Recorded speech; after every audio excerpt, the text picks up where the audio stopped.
తిరిగి BCN news కి స్వాగతం.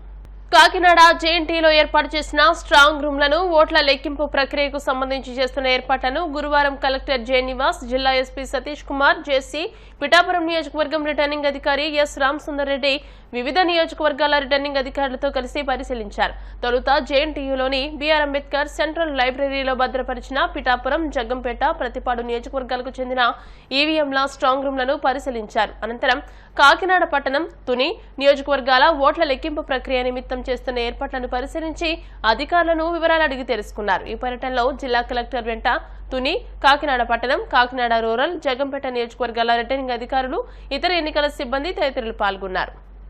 పల్నాడు జిల్లా గురజాల నియోజకవర్గంలో ఎన్నికల సమయంలో అల్లర్లు సృష్టించిన 50 మందిని పోలీసులు నర్సరావుపేట కోర్టులో హాజరుపరిచారు. పిడుగురాళ్లకు చెందిన టీడీపీ, వైసీపీ వర్గీయులు ఆందోళన నిర్వహించగా వీరిని అదుపులోకి తీసుకుని నర్సరావుపేట జిల్లా కోర్టులో హాజరుపరిచినట్టు పోలీసులు తెలిపారు. ఈ అల్లర్లలో దాచేపల్లికి చెందిన 22 మంది వైసీపీ శ్రేణులు, తంగేడకు చెందిన 11 మంది టీడీపీ శ్రేణులు ఉన్నారని తెలిపారు. వీరందరినీ కోర్టులో హాజరుపరిచినట్టు పోలీసులు తెలిపారు. సార్వత్రిక ఎన్నికలు ప్రశాంత వాతావరణంలో ముగిశాయి. హింసాత్మక చర్యలను ఎలా అడ్డుకోవాలనే అంశంపై తిరుపతిలో మాబ్ ఆపరేషన్ మాక్ డ్రిల్ నిర్వహించారు.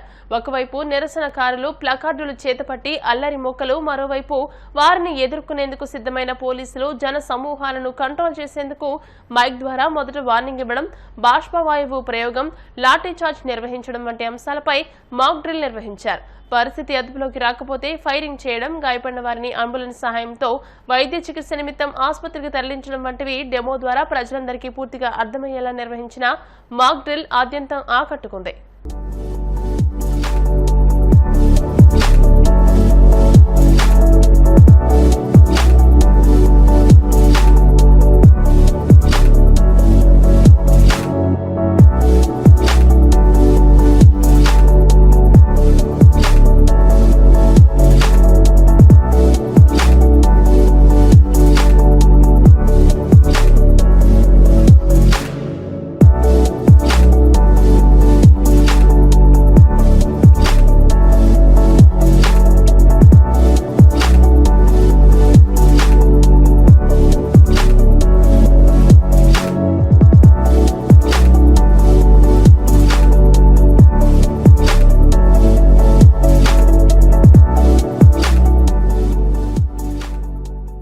జిల్లా మీద 135 అటువంటి సమస్యాత్మక ప్రాంతాలను ఐడెంటిఫై చేయడం జరిగింది. మీరు చూసినట్లయితే పెద్ద నంబరే. సో ప్రతి చోట కూడా మనం పికెట్ పెట్టుకుంటాము.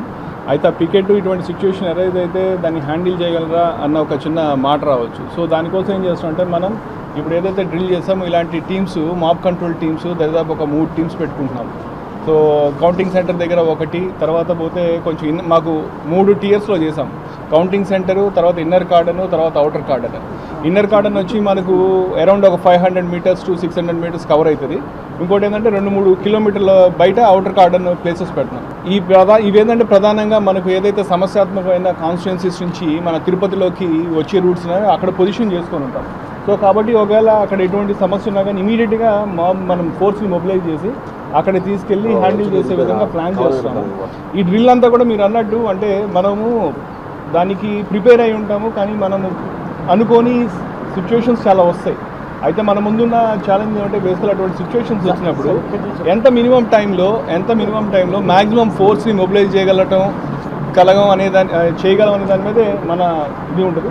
సో దానికి సంబంధించే మా బందోబస్తు స్కీమ్ అంతా ప్రాపర్గా ప్లాన్ చేసుకొని ఎక్కడున్నా కానీ తక్కువ టైంలో మ్యాక్సిమం ఫోర్స్ని మొబిలైజ్ చేసి ఆ ప్లేస్కి తీసుకెళ్ళి హ్యాండిల్ చేసే విధంగా చేస్తాం. ఎందుకంటే చాలా సందర్భాల్లో కూడా మనకు ఒక ఇష్యూ కొంచెం పెద్దది కావడానికి ఒక టైం ఉంటుంది. 1 గంట 2 గంటల టైం ఉంటుంది. ఎందుకంటే వాళ్ళతో మాట్లాడే ఇది ఉంటుంది, వాళ్ళు మా పోలీస్తో మాట్లాడుతూ ఉంటారు. అదైన తర్వాత ఇంకా అది కంట్రోల్ కానప్పుడు, మా పోలీస్ తక్కువ ఉన్నారనుకున్నప్పుడు, వాళ్ళు ఎక్కువ మంది ఉన్న ఫీల్ అయినప్పుడు కొంత సిచ్యువేషన్ వస్తుంది. ఆ టైం ఏదైతే ఉందో ఆ టైంలో మనం కానీ ఫోర్స్ మొబిలైజ్ చేయగలిగితే ఏ సిచ్యువేషన్ అయినా చాలా వరకు హ్యాండిల్ చేయగలం. సో దానికోసం ఈ ప్రిపేర్నెస్. అంటే ఫోర్స్ మొత్తం మనకు బందోబస్తు సంబంధించి దాదాపు 1500 మంది దాకా అవసరం అవుతారండి మన జిల్లాలో కానీ కౌంటింగ్ హాల్కి సంబంధించి. సో మన డిస్ట్రిక్ట్లో ఫోర్స్ ఉంది, తర్వాత ఒక 2 కంపెనీల పారామిలిటరీ ఫోర్సెస్ ఉన్నాయి, తర్వాత ఏపీఎస్పీ ప్లెటూన్స్ వస్తాయి. సో వీటన్నిటితోటి మనము మన బందోబస్తు ఎఫెక్టివ్గా మేనేజ్ చేయగలమని చెప్పి భావిస్తున్నాం. మనకు సిఐఎస్ఎఫ్, సిఆర్పిఎఫ్ వచ్చింది. మన ప్రస్తుతానికి ఆ కంపెనీ కోరికలు వచ్చాయి కాబట్టి ఆ కంపెనీస్ వాళ్ళ సర్వీసెస్ మనం చేస్తున్నాం. దాన్ని అంటే దాని మీద వీడియో ఫుటేజెస్ వెరిఫై చేస్తున్నాం, దాంట్లో కొంతమంది వ్యక్తులను ఐడెంటిఫై చేస్తున్నాం. సో అది జరుగుతూ ఉంది. సో దానికి సంబంధించిన డీటెయిల్స్ నేను ఇప్పుడు చెప్పలేను. దాని మీద వేరేగా వాళ్ళ వర్షన్ వాళ్ళకు ఉంటుంది. మనం కూడా అల్టిమేట్గా video footage technical evidence analyse చేసి అక్కడ ఉన్న మిగతా వాళ్ళని విచారించి అన్నీ చేసేటప్పటికీ ఒకవేళ వాళ్ళు దాంట్లో పాల్గొనలేదంటే దానికి తగ్గట్టే ఉంటుంది. పాల్గొన్నారంటే దానికి ఖచ్చితంగా శిక్షకి అర్హులవుతారు. కాకినాడ జిల్లా ప్రతిపాడు వైసీపీ ఎమ్మెల్యే అభ్యర్థి Varupula Subbarao car Pithapuram Y junction bypass వద్ద ప్రమాదానికి గురైంది. ప్రమాదం సమయంలో సుబ్బారావు కారులోనే ఉన్నారు. అయితే ప్రమాదం జరిగిన వెంటనే ఎయిర్ బ్యాగ్స్ ఓపెన్ కావడంతో భారీ ప్రమాదం తప్పిందని స్థానికులు చెబుతున్నారు. ఈ సందర్భంగా సుబ్బారావు మాట్లాడుతూ ప్రమాదం విషయంలో ఎవరూ ఆందోళన చెందాల్సిన అవసరం లేదని, తాను క్షేమంగా ఉన్నానని తెలిపారు. ఎవరూ పరామర్శకు రావద్దని సూచించారు. తాను ప్రతిపాడు వచ్చిన తర్వాత స్వయంగా అందరినీ కలుస్తానని స్పష్టం చేశారు. అదృష్టంగా కూడా బయటపడ్డాం. ఇది కారు యాక్సిడెంట్ అయింది. ఎవరికి ఏ రకమైన ప్రమాదం జరగలేదు. ఎవరు ఆదుర్త పడలేదు. దయచేసి ఎవరు కూడా రావడానికి కూడా ప్రయత్నం చేయొద్దు. నేను కాకినాడలో ఉన్నాను. అప్పుడు వచ్చిన తర్వాత అందరినీ నేను కలుగుతానని చెప్పేసి ప్రత్యేక మనం చేస్తున్నాను. ఎవరు కూడా ఏ రకమైనటువంటి విధానం కూడా పడకుండా ధైర్యంగా ఉండండి. ఎవరికి కూడా ఎవరికి ఏ రకమైన ప్రమాదం జరిగిన విధానం లేదు. తిరుచానూరు శ్రీ పద్మావతి అమ్మవారి వసంతోత్సవాల సందర్భంగా తిరుచిపై 4 మాడ వీధుల్లో విహరిస్తూ భక్తులను అనుగ్రహించారు. వాహన మండపంలో ఉంజల్ సేవ నిర్వహించారు. ఋత్వికుల వేద మంత్రాలు, అన్నమయ్య కీర్తనలు, ఆలాపన నడుమ నయన మనోహరంగా ఈ కార్యక్రమం సాగింది. వాహన మండపం నుండి ఆలయానికి అమ్మవారు చేరుకున్నారు. అనంతరం కృష్ణస్వామి ముఖమండపంలో సుగంధ పరిమళ ద్రవ్యాలతో స్నపన తిరుమంజనం నిర్వహించారు.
వార్తలు ముగించే ముందు ముఖ్యాంశాలు మరోసారి.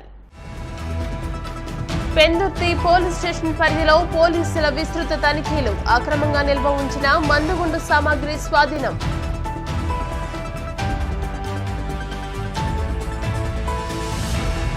జీతాలు సక్రమంగా ఇవ్వాలంటూ క్లాప్ వాహన డ్రైవర్ల నిరసన. ఏప్రిల్ నెల జీతం ఇప్పటి వరకు అందలేదంటూ సంఘ నాయకుల ఆవేదన.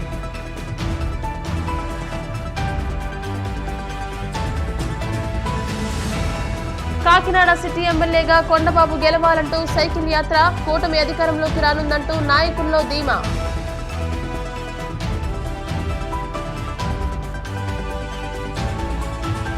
ప్రతిపాడు వైసీపీ ఎమ్మెల్యే అభ్యర్థి వరూపుల సుబ్బారావు కారుకు ప్రమాదం. నేను క్షేమంగానే ఉన్నానంటూ వీడియో విడుదల. ఈ వార్తలు ఇంతటితో సమాప్తం. మరిన్ని వార్తా విశేషాలతో నెక్స్ట్ బులెటిన్ లో మళ్ళీ కలుసుకుందాం. అంతవరకు సెలవు. నమస్కారం. చూస్తూనే BCN న్యూస్.